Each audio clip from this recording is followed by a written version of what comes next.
Welcome, everyone. Thank you for joining us for this month's State of Freight webinar presented by Triumph. My name is Brittany Chisnall with the FreightWaves media team, and I'll be your host for today. I'm happy to be joined today by FreightWaves strategic analyst, JP Hampstead, and SONAR's head of freight market intelligence, Zach Strickland. Today's conversation will cover the latest insights from SONAR, current market trends, and insights from our experts. JP and Zach will also be answering your questions live following our discussion. Before we get started, I'd like to cover just a couple of quick items. First, if you have any issues during the webinar, please feel free to reach out to our team via the group chat function in your webinar console. If you have questions that you would like to ask our experts, please enter those through the Q&A box in your console at any point during the conversation today. We will answer as many of those as possible during the live Q&A. We'll also be sending a link to the recording of this webinar tomorrow if you'd like to view it on demand or share it with your colleagues. At this point, I'll go ahead and turn it over to Zach to kick off today's discussion. Zach, let's jump right in. All right, thank you for that, Brittany, and thank you to John Paul Hampstead for filling in on State of Freight today. Craig had to leave to go get some turkey dinner a little early. I think he was excited for the holiday, and I was a little excited for this freight holiday that we're about to have in terms of thinking about peak season.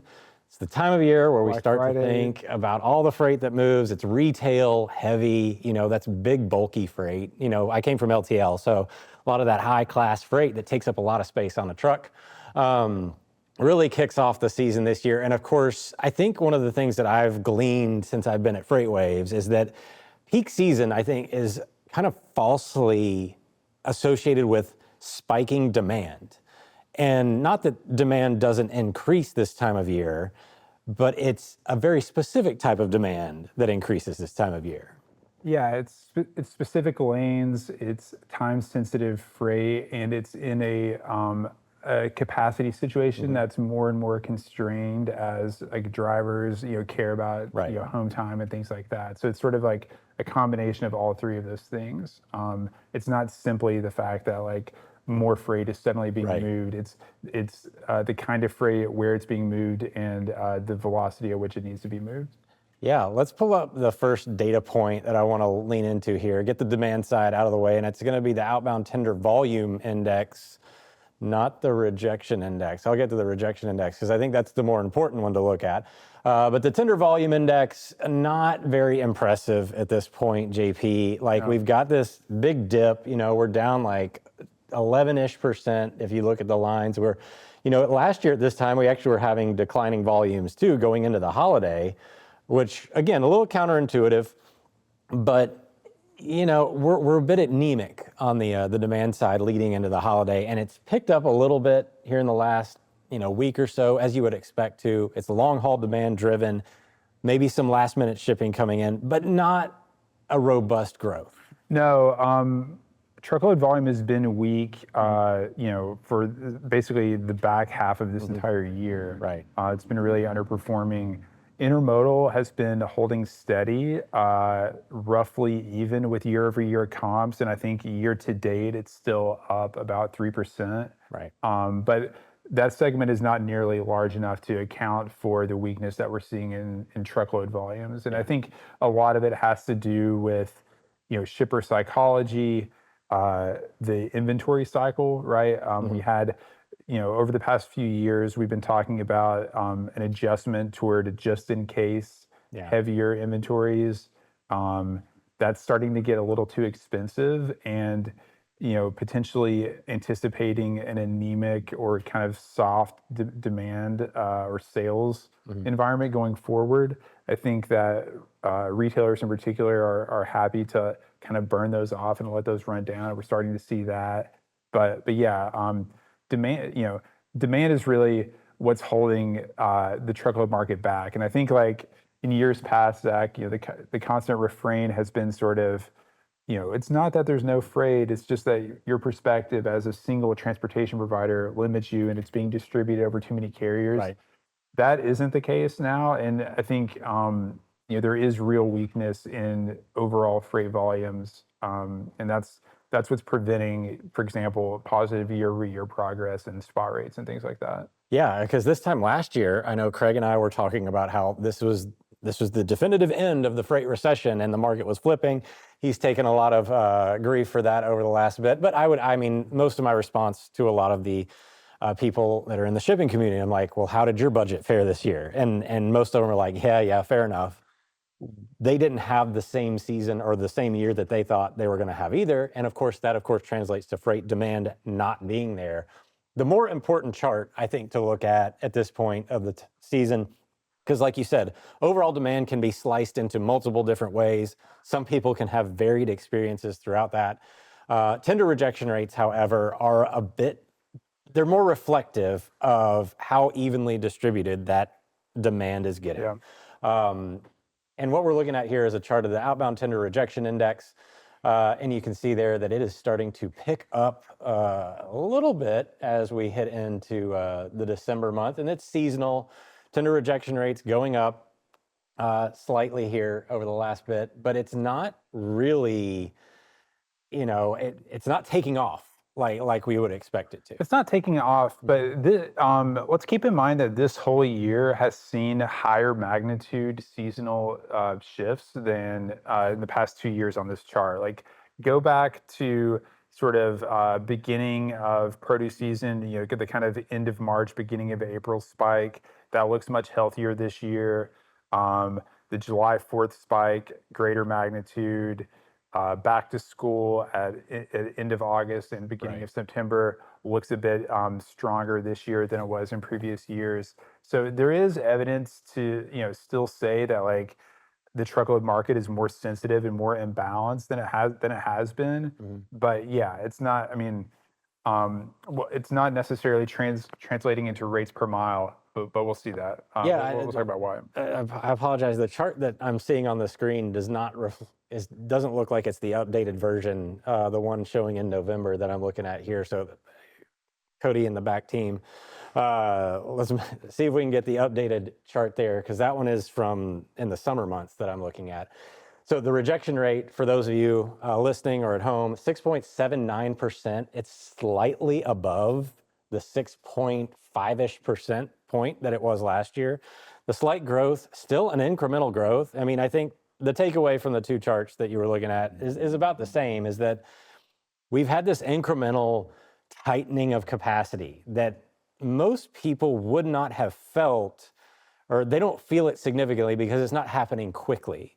And I think that's one of the stories that I'm getting, is that, if you're shipping freight and the difference between 6.5% and 6.79% year over year is essentially nothing.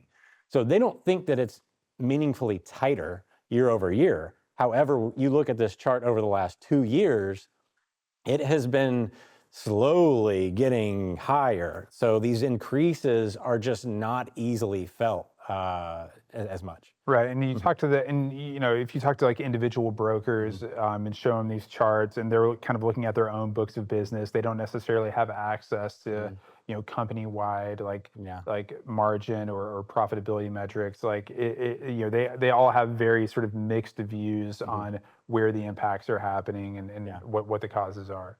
Yeah, and so on that same note, if we can look at the spot rates, because I think this is where a lot of people start to expect things to really take off. If we look at the NTIL, which is down below, and again, that looks like an old chart, a little older chart on that screen versus the one I'm looking at, but NTIL is down below where it was at this point last year. So spot rates have retracted a little bit, and not a ton, but normally we see spot rates really take off around Thanksgiving or the days leading into Thanksgiving, because that's where capacity tends to come offline quicker. We don't have, you have drivers getting boundaried. They want to go home too and have Thanksgiving dinner. So you see these carriers staying in a region, 500-mile boundaries. So they want to be within a day of getting home, and that takes it offline. And here over the last week, we've seen it increase, but we had more disruption, JP, in October on the spot market than we've seen here leading into Thanksgiving thus far. And I think it's still a little early, but. That's right. We were talking earlier before the recording started about the kind of like freight mixes and the sort of the balance of like different kinds of moves that happen at this time of year, which may be why, rate per mile measurements like the NTI are being kind of suppressed. Right. One of the things we looked at was, okay, let's look at just long haul volumes, Mhm. right? On the theory that if long haul volumes shoot up as retailers reposition inventory at the last minute for aggressive holiday promotions, that again, a growing share of long haul volumes will artificially lower rate per mile calculations, right? Because rates per mile tend to be lower, on extremely long haul, and indeed, like long haul OTVI shot up almost exactly in the same curve and Yeah. in the same proportion as NTI, suggesting that those two are kind of related. Yeah, I think, we talk about rates. There's a lot of stuff that goes into making a rate. The RPM is obviously diluted with mileage at times, and it's also, a mix of a lot of other things going on. RPMs work really well at a lane level. At an aggregate level, they start to kind of move artificially. And there we go. There's the outbound tender rejection index. We need to show the audience the updated version here to talk about, put the visual with what I was talking about. Right. This is that incremental tightening that's going to be imperceptible in the real world unless you're looking at it. So the 2023 chart is in pink, and you've got last year's chart in that teal blue, and then there's the tender volume index that's updated as well for everybody at home or in the office. Volumes being down, JP, like this, and tender rejections being up year over year is the story, in my opinion. And that tells you that there have been really significant changes in the capacity side of the market. Yeah. It tells you that there has been a slow burn of capacity leaving, that it's continuing to leave, and that even in like a weak demand environment, like things are still tight. And again, like I'm not gonna say tight, but just more rejections. Some loads harder to cover in some lanes. And there are seasonal reasons for that. Right. But the fundamentals on the capacity side have improved a lot in the past 2 years.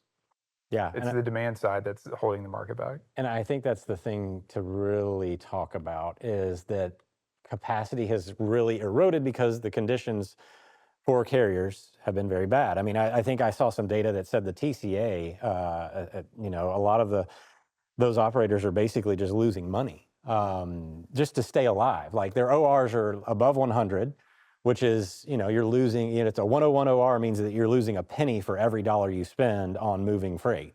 Right. And prior to any CapEx. Yeah, prior to any investment capital and all that kind of stuff. So you survive doing that for a period of time. I mean, you can do it for a minute. At some point, you have to pay the bills. So you have to start making money. And it just depends on, your debt and your capitalization and all these kind of things that are going into that. And a lot of these carriers are running out of money. Yeah. And over time, it just shows up incrementally. So, and this year, more than any other year, JP, we've had this, new revived regulatory pressure placed on the market. Yeah. And it's been largely around, and this gets kind of polarizing because it touches on immigration and different cultures and things like that. And I certainly don't want to get into that. But English language proficiency has been at the root of this, and of course, this is safety concerns. Can you read the signs, et cetera? And, we've got some data that we pulled from the Department of Transportation, and this comes straight from their website. And we're seeing this, you can see this here. Like, I think the story for me, JP, is they weren't enforcing this at all. Right. And this is a running average of total violations. No, they weren't taking anyone out of service for ELP. Yeah. This wasn't even a focus. And then in late June, early July, they started putting more and more people out of service. And it looks like the out of service violations without out of service have plateaued. And the out of service with a violation have started to trickle up. And I don't know the reasons why there's a delta here. I don't know what means you're out of service and you don't get, or you're not out of service and you get a violation. I'm not clear. I don't know if the states are fully clear. That's been a question I've gotten most of this year is like, what are the requirements? What's the test? I don't think there's standardization, which I think helps explain this delta. But the fact is that this is just one of, you've got the non-domiciled, issuances. Right. You know, we've talked CDLs, yep. 17,000 reportedly getting put out of service overnight in California. We didn't see that show up in any data that we have, and this is not very regulated data. The non-domiciled CDL data is just it's not required to be reported at a state level, which of course to me is a huge like red flag. Like this is just not something that the government has made an issue out of. You would think, like regulating interstate commerce would, like, it's always strange when the government is sort of saying like, like these like CDLs that we're issuing like aren't actually good. Right.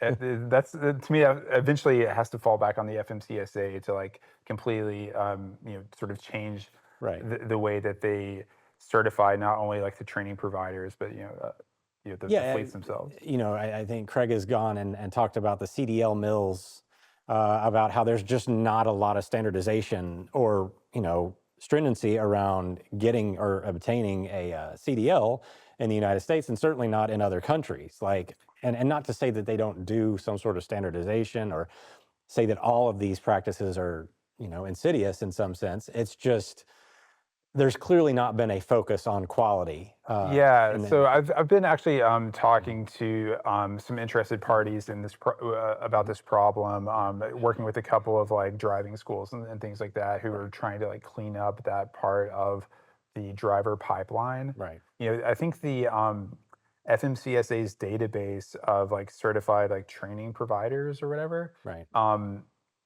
is only a few years old. There are already 35,000 registered training providers who are these are the people who check off to say that yes, like this driver is proficient in driving a commercial vehicle, right? Mm-hmm. And when you start going through the training providers in the FMCSA database, you start seeing like random Baptist churches, like PO boxes, people's apartments, like very sort of like fake and fraudulent. Like they're clearly not providing like training. They're just like checking a box and say, and so I think a lot of that also can be cleared up. And I think there are additional sort of vectors of attack that this administration is using to help clean up, the kind of the sort of the shadier or lower end or the gray market of the spot market, including broker liability going to the Supreme Court and questions like that, which I think will put pressure on brokers and their insurers to really understand who they're working with. Yeah, I want to pull up a chart that I think relates to this in the contract versus spot rate chart. Hopefully, I'll give them time to kind of pull that up. This is a little out of order, and I apologize, but so a lot of what I explain to people is, with our data sets, we've got the NTIL, NTIL12, NTI, all come from the same data set. This is spot market data, comes from brokerages, track consortium data, and it's the spot market. It is what brokers do. They go and they lever 250,000 carriers or so against each other and find the best rate, and that's how they grow their margins. They go and they connect the shipper to these smaller fleets, smaller carriers a lot of times. Doesn't have to be. A lot of the larger asset providers have their own brokerages, but sometimes, of course. And sometimes they happen, sometimes, when a broker advertises its superior buying power, it's not necessarily talking about, pushing down rates on a helpless owner operator, but maybe they have a carrier whose network they're very familiar with, and they're filling backhauls, things like that. Exactly. So they're very good at finding new opportunities, whereas a single asset-based carrier, they're limited to their own network, their own assets. So because of this, the spot rate tends to be lower than the contract rate, which is the longer-term rate that you see in white on the screen there. And the contract rates that we use here comes from the invoice database, and these are paid rates. Historically, back in the day, the spot rate was what you took to get back to your contract rate paying customer. Right. And these contract rates are the shipper to carrier. The shippers don't want to deal with 250,000 carriers on their route guide. Right. So because of that, this rate tends to be higher. But it's also a little bit more commitment over the next 12 months, whereas the broker goes out and they can source different carriers in different lanes if they want to. Sometimes they lock that in. But the delta here tells you that, and the direction, you see the contract rate over the last year or so is relatively flat. There has not been a lot of downward pressure. Carrier discipline on pricing has increased, but I also think that shipper pressure hasn't been quite as severe, because I think this time last year, when I talked to Dr. Zach Rogers, based on his LMI survey, shippers were expecting a pretty significant rate increase this time last year. Like, they were expecting this year to be inflationary for transportation rates. Right. That didn't come to fruition, largely because of the things we just talked about with demand. Yep. The spot rates, however, have increased about 5 to 6% over the last, couple of years, even though they're flattish this year. But over the last few years, you can see there's a pretty significant up and to the right line, a little bit more volatility this year. So this tells me, JP, that the low-cost providers of the market are falling out. And I think that's what a lot of these regulatory practices actually target, is these lower-cost providers that are operating it with no overheads and probably, nothing that they're going to have to pay significantly. Some of them, especially the non-domiciled population, they don't even have to spend their time here. So lower cost of living in some of these other countries, the Latin American countries, the Eastern Europeans, Central Europe, India. Balkans. Also, those are the three big immigrant populations that are in trucking. Yeah. And I think that's what we're going to see. And I think, there's still a long way to go based on this data. But what I like about this chart is that it sort of visually illustrates the fact that there is like movement and turbulence under the surface. Right. The pot of water isn't boiling. Right. Like we're not to that point where we're getting like big movements in the contract rate, but there's things happening down here, and assuming that demand works itself out, which is a big assumption and perhaps unwarranted, the market will be in a much healthier place. Yeah, and I think too, the question that I get this year is, of course, around pricing. What are bids going to be like this year? Well, if you are operating close to that orange line, they're going up. You're like, don't be on the floor. If you are operating, if you're one of the larger shipper, larger carrier relationships, they're pretty flat. There's no reason for those rates to increase this year significantly. You could see a 1-2%er right now, but there's not enough pressure on that contract line, in my opinion. I mean, you've got a spot market that's still got plenty of room, offering plenty of discounts. You would not necessarily have a reason to accept a 5 to 6% rate increase in aggregate, mind you. At a lane level, we looked at a lane before the show, Los Angeles to Chicago. Rates are increasing in that lane, and that's not necessarily because huge demand. No, it's because of capacity, and I think some of it is even being driven by the shippers. I had a really interesting conversation with a VP of sales at a top 10 brokerage recently, and he said he met with a shipper customer.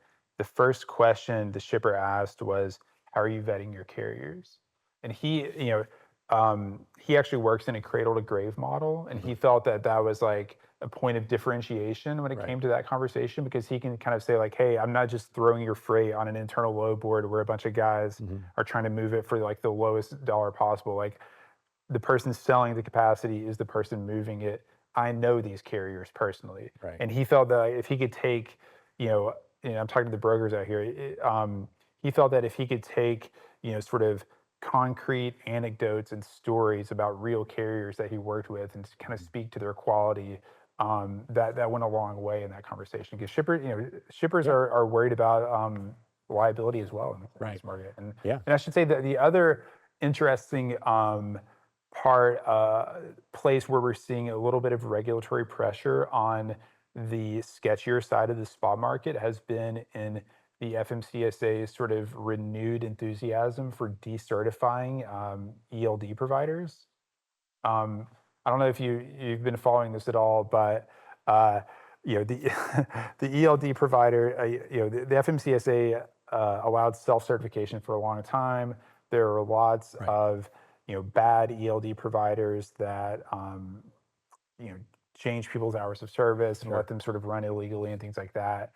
Those are finally getting cracked down on, and they're removing multiple sort of like handfuls of providers every week. Right. So I think that will also tend to tighten capacity in the spot market. Yeah, I mean, one thing that I am Because these are not top tier ELD providers. Right. These are like literal no name ELD providers being run out of other countries. right. So go ahead. Well, yeah, one thing I don't think anybody in this industry that's been in the industry for a bit would disagree with would be the lack of kind of attention on limiting kind of the capacity growth in the right way. Yeah. We've got a lot of rules and regulations that really just encourages the bad actors to figure out new ways to get around them. They're not great in terms of like guaranteeing quality in the space. And what happens is you have the people that follow the rules and regulations, the bigger asset providers, which I'm not trying to take sides here, because there's really good owner operators. Some of the best drivers I've ever seen were independent owner operators, could drive the heck out of a truck cleanly and the correct way. But there is, even they would agree, there has been an influx of bad actors. I think they would agree more than anyone. Yeah, they tend to agree with me on that. There's been this influx of bad actors, and fraud, of course, has become an increasing problem for this space. And it's because there's just not a lot of attention on it in the right places. We talked about hours of service and things like that, but we don't talk about like CDLs are now a thing that people are focusing on. The FMCSA has not had a lot of funding around targeting a lot of this stuff outside of a couple of weeks out of the year. I think the FMCSA's total headcount is like under 500 people. It's nothing compared to to some of these regulate other, like a gigantic industry. It's not possible. It's just not possible with the resources they've given. So let's look at the data again. I want to touch on the fact that we talked about overall market dynamics, not super robust for a Thanksgiving holiday season, but we've got two other equipment types that we haven't mentioned, refrigerated and flatbed, and I get these questions quite a bit. What's going on in the reefer space? Refrigerated spot rates going to show up in this chart here in the blue. RTI, that's our refrigerated truckload index. The NTI is the white line. That's our dry van spot rate. And then the flatbed, the FTI is there in pink. You can see that we're pretty much in a holding pattern. I don't view a 1% to 2% increase or decrease as a significant move year over year, which is what these show. It tells me this market's largely flat, and the two premium or the lower capacity modes, flatbed and refrigerated, have a little bit more inflation. Makes sense. I mean, they have higher barriers to entry. They have less flexible networks, things like that. Yeah, the one call out, higher cost to serve. As well. Exactly. Flatbed operators are legit operators in the way that they have to physically be involved in a lot of the freight they move. My big takeaways here, if you look at, take your view of the last year or so, look at the refrigerated line. This seasonality in refrigerated spot rates, it's reflective in our tender rejection data as well. It's the same pattern, but it's been very inverted from what a lot of people expect to happen. You've got a peak season in January, which of course is related to weather and protect from freeze services. And then it falls off a cliff basically in the spring months where these produce moves tend to really drive a lot of this freight and a lot of the rates. Right. And we go into these falls and winters where rates tend to start to inflate. It's become a very sine wave type seasonality in the post-pandemic era. And all of our data points to the refrigerated space entering yet another volatile winter period. Interesting. And I don't know if this is going to stick permanently or if this is the new seasonality, but every year we see this retraction in the spring that kind of pulls back on the rates in the refrigerated space. But we're doing the same thing this year, and I don't know if that's going to last or not. And then the flatbed space, I think this is where we almost have to segue into the economics. Yeah, sure. The flatbed space, of course, heavily dependent on manufacturing, construction, those sectors of the economy. And this is what I want to sort of like early stage capital investment. Right. We have not seen this, like outside of the spring months. Again, flatbed tends to get hot, no pun intended, in the spring, where construction and all this seasonal activity, the weather kind of clears up. We saw that this year. a lot of volatility, and then it just kind of fizzled and faded out. And I would say that this has a lot to do with the fact that those sectors it serves have not been very active. Is that accurate? Yeah, no, I agree. And if you look at, like the Fed publishes really interesting infographics that, whenever they release the GDP numbers, the quarterly GDP numbers, they sort of show what contributed to those GDP numbers, right? So they talk about spending, they talk about investment, they talk about imports and exports. And like in the third quarter, even though we had a really great sort of headline GDP number, investment was actually a drag on that. It was pretty much all from imports. Right. And we did like an exercise on the research team where we sort of kind of adjusted the GDP number. We kind of said like, okay, well, what if we knew that it was being overly inflated by lower imports, right? So America was producing more than consuming, normally that's good. Not necessarily good for freight, but whatever.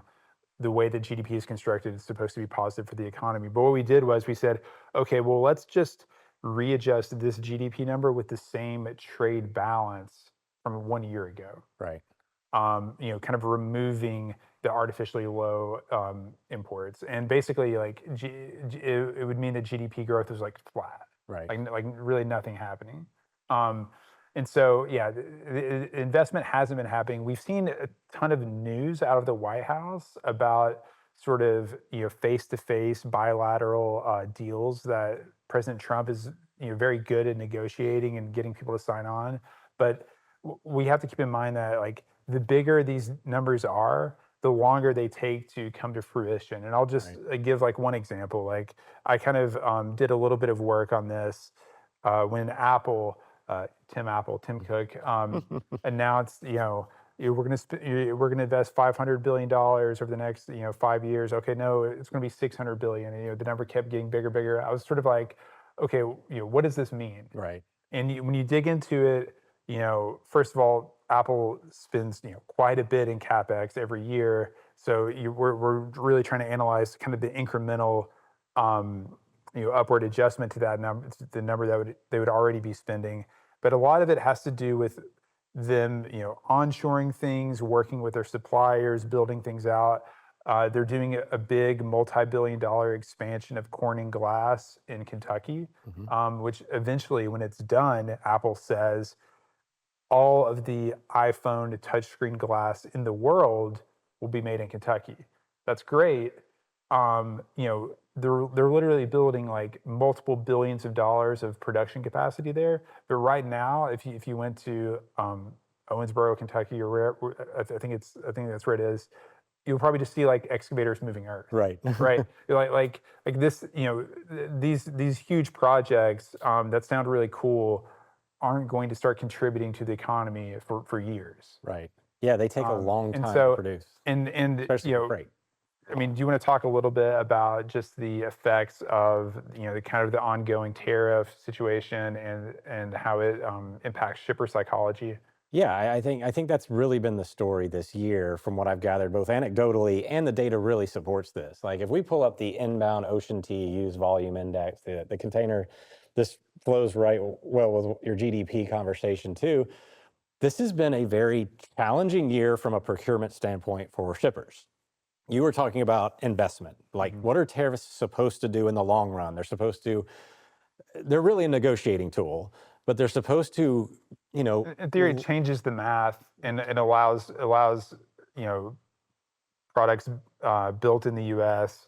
to be more competitive with foreign goods. We don't necessarily want to build everything here, but we certainly want to build the things that we're good at building and the things that encourage our economic growth and prosperity. The thing that a lot of these... The things that would be national security problems if we were to lose control of. Yeah. For anybody that was at F3, they got to hear the talk about why, some of the nuances of that. I'm going to stay in the high level.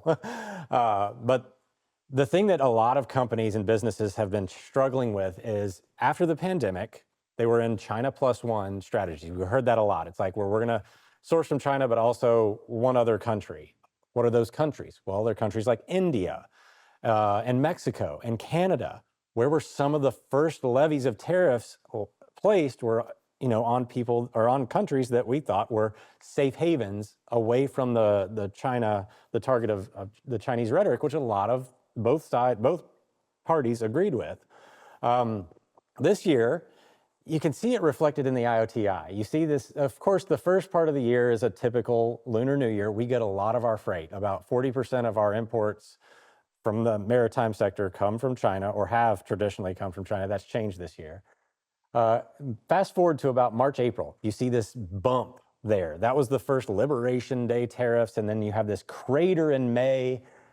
That's related to the 145% on China tariff. We lost a lot of time. Then you have this early peak season in June, July, where everybody makes up for lost time, orders their goods. And now we've waned into this like consistent downward movement, seasonally speaking. And I don't think I would say 2024 is the poster child for normal years in terms of import behavior. Probably a little overheated from a traditional standpoint, but being below 2023 isn't super, although I would also argue that 2023 was a little overheated, but shippers are now looking like they are just gonna sit back. And I've talked to Dr. Rogers about this. The tariffs caused them to pull inventory forward at the same time that retail spending, wasn't necessarily like picking up or, it was tepid, I would say. Right. And so, then that all that does is mean that, your network velocity can then slow down. Right. You don't have as much urgency to move things, replenishment, at the sort of the retail location level, takes longer. Yeah. And they pulled forward all this freight. And this is why intermodal has done so well. You've got extra time to move that freight transcontinentally from Los Angeles to Chicago to Philadelphia, et cetera. So it makes sense to use the cost-effective version. Now that's going away. It looks like we're reverting into this just-in-time shipping practice instead of this just-in-case. They don't seem to be quite as concerned about missing on demand. This downward trend in import container volumes, because this is a bunch of retail freight that moves on the containers. It doesn't bode well for freight in the winter, because this is a lot of January freight, right? And Christmas freight. Like this is like, a lot of times you'll see these bumps in late November, early December when they see, we're going to miss something or there's something. It's a little late because we're less than 6 weeks out from Christmas. So you're probably not going to get it here in time. But sometimes we see these, cautious demand miss signals. We're not seeing that this year. And so this makes me think we're going to go into the early part of 2026, still pretty anemic on demand. Yeah, and spot rates on the Trans-Pacific, tell the same story over and over again. We see the carriers kind of try to impose a general rate increase that fades really quickly. Right. There's some really interesting commentary I saw from Lars Jensen and a few other kind of maritime industry commentators who know the container market at a really deep level, and it was interesting because if everyone kind of goes back in time to the Houthi Red Sea crisis thing, the Houthis are now saying like, okay, you can ship through you can ship through the Red Sea again. We're not going to attack your vessels. It's safe. Blah blah blah. There's a Middle East peace deal. It's over. But the maritime analysts were saying that the ocean container carriers don't actually want to start shipping through the Strait of Hormuz or the Red Sea anymore because that would unlock more capacity and further depress rates. And so they've gotten used to these sort of longer transit times as a way of like stretching their capacity a little bit better and getting a little bit of kind of pricing power such as it is. And now they don't even want to go back to the old way because it'll hurt rates too much. Yeah. So that right there tells you that they don't see demand coming to the rescue anytime soon.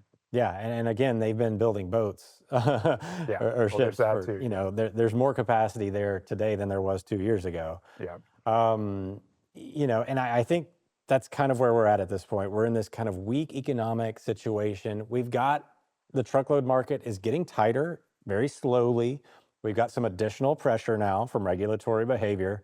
that's helping to move that along. I actually think, and I'd like to get your thought here, is that this matters more, the regulatory practices, the increased pressure there actually matters more on the other side of the equation in terms of growth.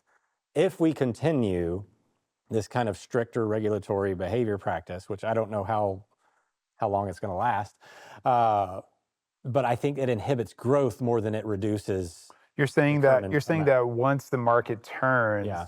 once say rejections go above 10% and stay there, and spot rates start just screaming upwards, this regulatory pressure will prevent carriers from adding capacity quickly and will prolong the bull run. Yeah, if we pull up I think that's net changes chart, that's for really this too. plausible. Yeah, I think one of the things that's lost, the carrier details net changes CDNCA chart here that shows net changes in operating authorities. Now, And in general, the massive spike that we saw during COVID, the big green blob there is Yeah, the look- rapid new additional authority. and that took place, Yeah. that took, like, again, political opinions aside, it took place during a more permissive, like, immigration environment during the Biden administration, which is not there now. Right. So even the ability, like, just the sheer number of bodies coming into the country, has changed a lot as well. So I do think that we'll see, if the market turns up, and again, it's hard to see where that would come from on the demand side, but it's typically an external event, often unpredictable. But if it does turn up, it may go up faster and for longer than in previous cycles. Although the last one was COVID, so maybe not compared to that, Right. but something maybe akin to late 2017. Yeah, I mean, 2018 was really a year where capacity grew. Demand actually grew throughout 2018, but capacity grew faster than demand did, which led to a freight recession in 2019, based on our data. That's not just my opinion. No. I could be proven wrong here. I see a spike here in the last week, and I saw this morning of a net addition of 359. Now, this is weekly data. It's not meant to be weekly. There's administrative activity here, especially around Thanksgiving, that ebbs and flows as people are, obviously we had a government shutdown too. Right. They could be messing with this, but the overall trend remains negative overall. I think that's the point of this chart. Some of these little near-term fluctuations don't concern me right now, but we need more than a couple of weeks. I think this is going to be the thing to watch as the market tightens incrementally and comes back. Now, the last thing I want to get to before we get to questions is that we've got new data sets. For those of you that follow Craig on Twitter, you've already seen some of this. We released this week. We have improved upon our tender data by adding more data to it.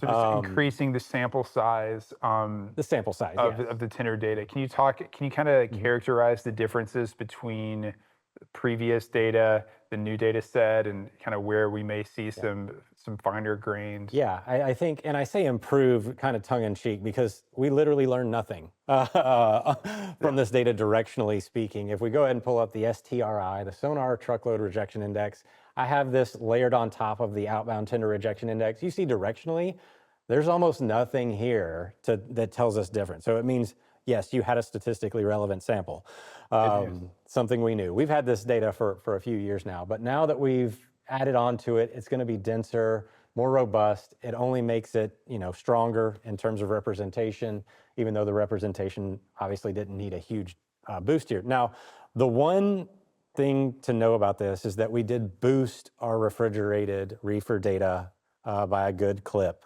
in the mix here.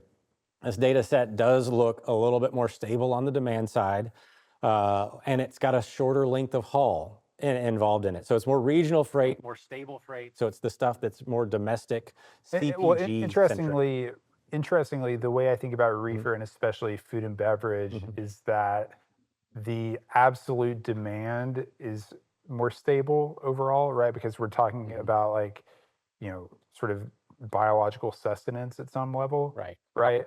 But within the capacity market, tender rejections are more volatile. because of the inflexibility of the networks and the higher barrier to entry for carriers to enter the market. Yeah, and we saw the tender rejection rate spike up here over the last week, a little bit more pronounced, thanks to Thanksgiving in the new STRI, and of course STVI, very similar, but there is a little bit more stability in the food shipping. It's not necessarily as exposed to import.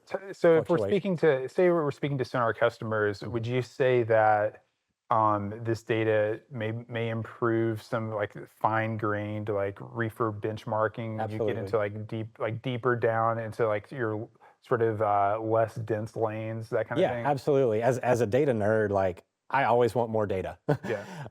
And again, I think the smell test here that's going to have, for people that have been watching and looking at this, they're going to be like, well, it looks different. Yeah, it looks a little different because it's a different slice of the same pie. Like you're looking at, say if you grabbed a handful of M&Ms, sometimes you're going to have a little bit more yellow than blue in that as you pull that out. And that's really what we've seen with this data. We've been studying this data set for a couple of years now.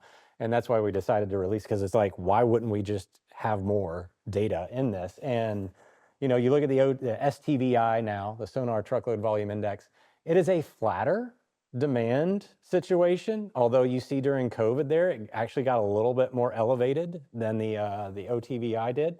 And that's, to your point, more rejections, because it is that infungible capacity that, And just to be clear, for myself and for the listeners, does STVI include OTVI plus the new data? It is. Right. So it's a blended index. So STVI is going to be the most comprehensive look now. Exactly.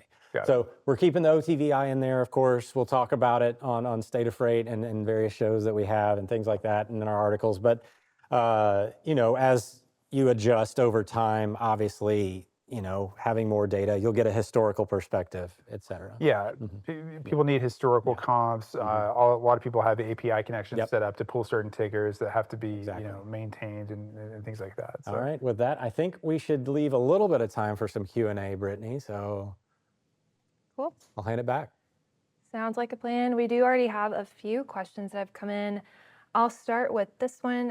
What specific freight sectors saw the most disruption from the most recent government shutdown? In terms of, we really didn't see a strong single response from that. It was such a long, drawn out process. We didn't see anything like, if you looked at our tender data, like there wasn't a strong response from the tender data in any one area. So it never pointed us to say that there was a certain spot. Now, the one thing that I think you could argue is when you look at the OTVI, demand was down more exaggerated in October. Some of that, we lost several millions of dollars in terms of money being pushed into the economy. And I think that shows up in a longer tail over time. It was complex because different parts of the government are funded differently. Some parts of the government raise their own money and can actually keep paying employees even when the government shuts down. Obviously, we saw measures being taken to pay military employees. But then you think about well, if they're on base, they don't. It's not like they're buying food or whatever. How does that impact the freight economy exactly?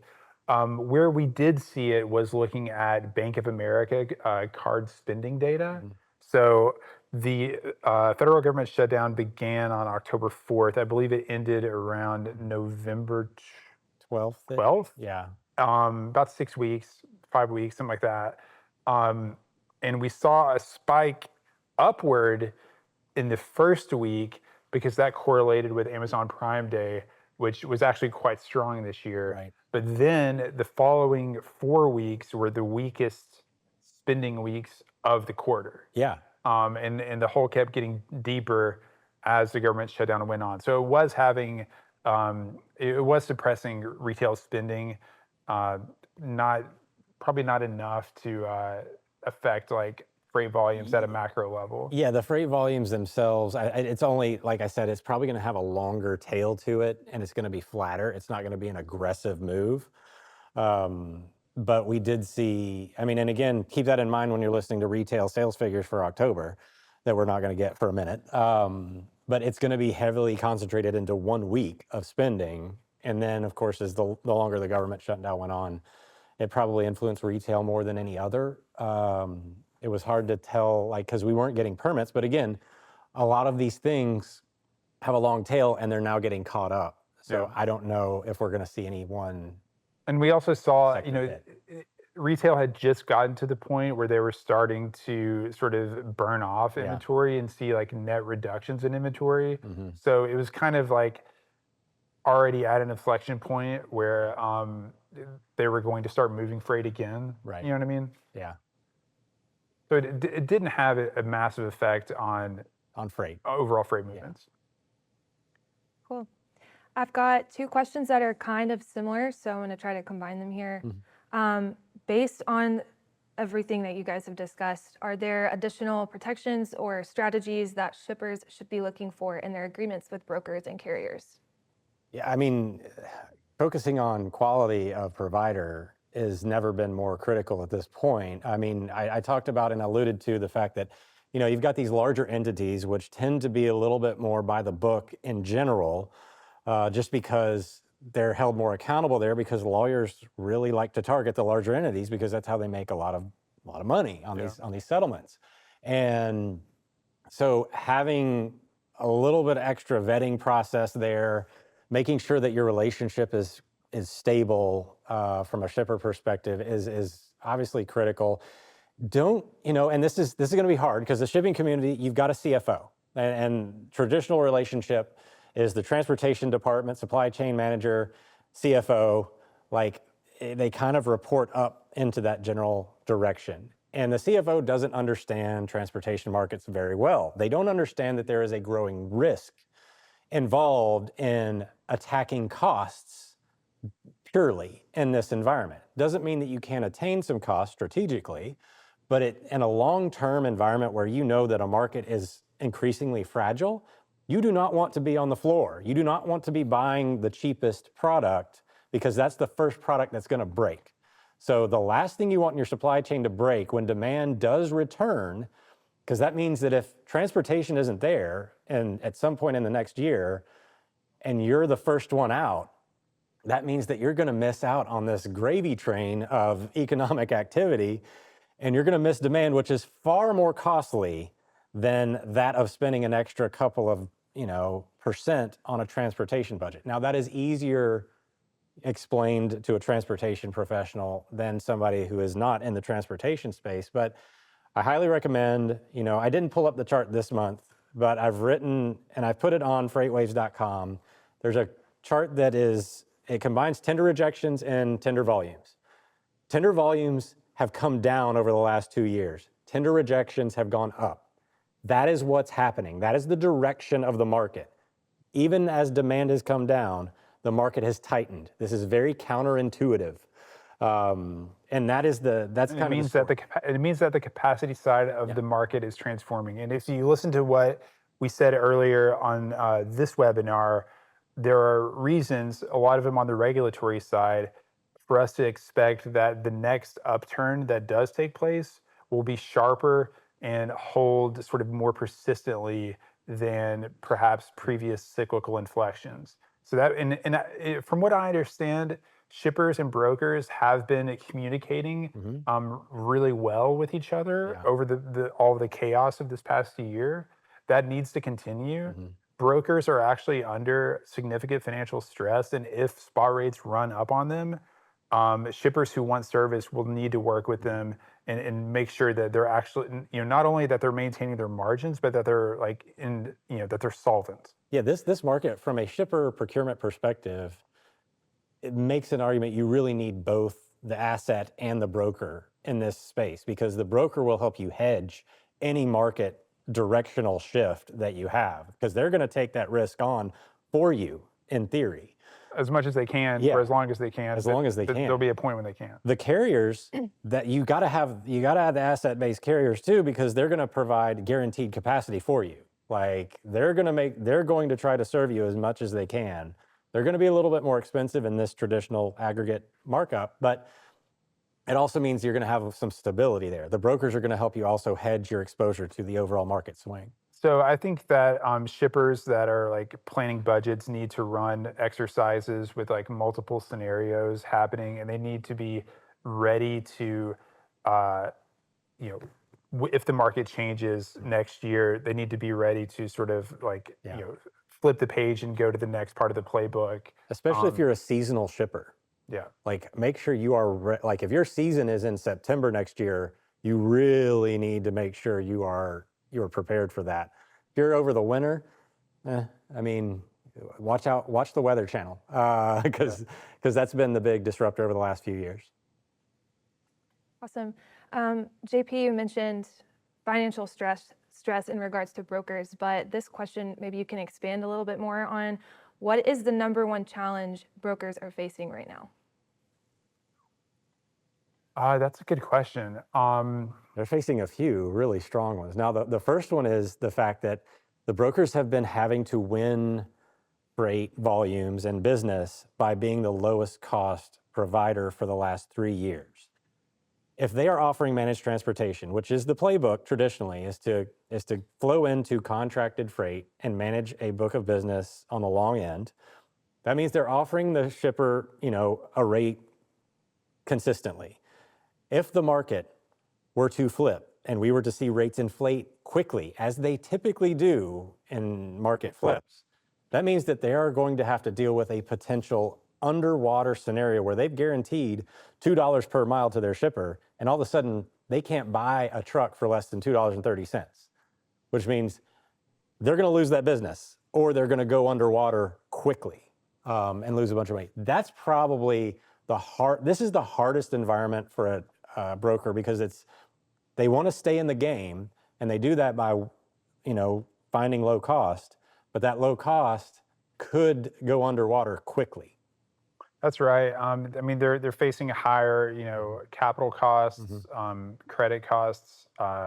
There's a new regulation, or there are changes to sort of freight forwarder and broker financial responsibility that are going to start hitting in January, which means that affects like the broker's bonds, and essentially what it boils down to, the $75,000 bond that they have, if now will have to be in cash or cash equivalences, and they can basically get shut off by the FMCSA within 7 days if it dips below the $75,000 mark that they have to constantly maintain. Right. So it's just another kind of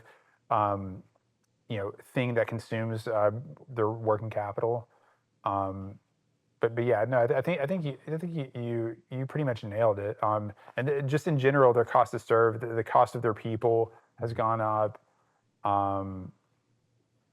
Turnovers. Yeah, it's like payroll, interest, and then thinner margins in an increasingly fragile capacity situation where their costs, they know for a fact that in the future their costs are going to increase much faster than their revenue. Yeah, and they're getting less availability from a carrier base that is shrinking. Yeah. Cool. We've got time for one or two more. This one's about carriers. Are there any specific tariff changes that are having a large impact on carriers right now? Tariff changes. I mean, the ruling on tariffs is coming up. I don't know that it's going to have a significant impact on carriers specifically. Drayage. Yeah, drayage. Yeah, that's true. It will impact the drayage providers, as all tariffs would. But I don't know if that's going to have a quick hit. I think all the signs are that they're going to say some portion of the tariffs that have been levied are not applicable here. Right. What happens next is big question mark. A lot of people think that they're just going to be pushed into another, another place, because it doesn't feel likely that they're just going to, okay, we'll give it back. Right. There's not going to be multiple like whiplashes because of the nature of the inventory cycle. Like they've accounted for a lot of anticipated higher costs by pulling freight forward. So, but that means that even if many of the tariffs were abolished, that doesn't necessarily mean there's going to be a flood of freight coming in because they're finally starting to work down some of the increasingly expensive inventory that's sitting on their balance sheets. Yeah, agreed. Awesome. Well, that is all the time that we have for today. A special thanks to Triumph for partnering with us today. JP and Zach, thank you guys for being here this afternoon. It's always great to have you sharing your insights with us. Don't forget to mark your calendars for next month's State of Freight on December 18th at 2 p.m. Eastern Time. Thanks again, everyone.